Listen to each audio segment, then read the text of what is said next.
তো আজকে আমি আপনাদের মজার একটা ভর্তা দেখাবো।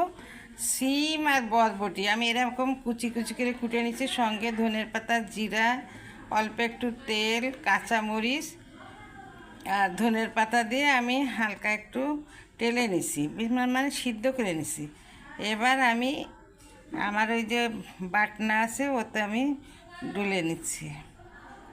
শিলপাটায় বাটবো না, আজকে আমি যেভাবে করি ওইটা আপনাদের সাথে শেয়ার করছি। আমার বাটা হয়ে গেছে, এখন আমি একটু কাঁচা পেঁয়াজ, কাঁচা মরিচ আর লবণ আর ধনিয়া পাতা দিয়ে একটু চটকায় নেবো, দিয়ে মাখাবো।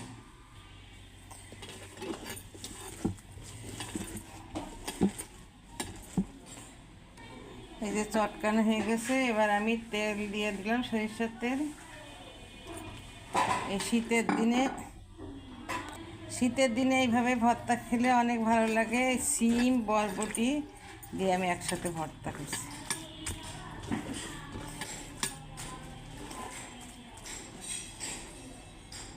হয়ে গেছে আমার সিম বরবটি দিয়ে মজাদার ভর্তা, সঙ্গে আছে ধনের পাতা।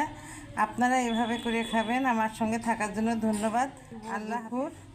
আজকে দুপুরে আমি সিম দিয়ে, বরবটি দিয়ে আর ধনের পাতা, কাঁচা ঝাল পেঁয়াজ দিয়ে ভর্তা করলাম। এই ভর্তাটা অনেক সুস্বাদু, আপনারা এভাবে করবেন। এতক্ষণ আমার সঙ্গে থাকার জন্য ধন্যবাদ।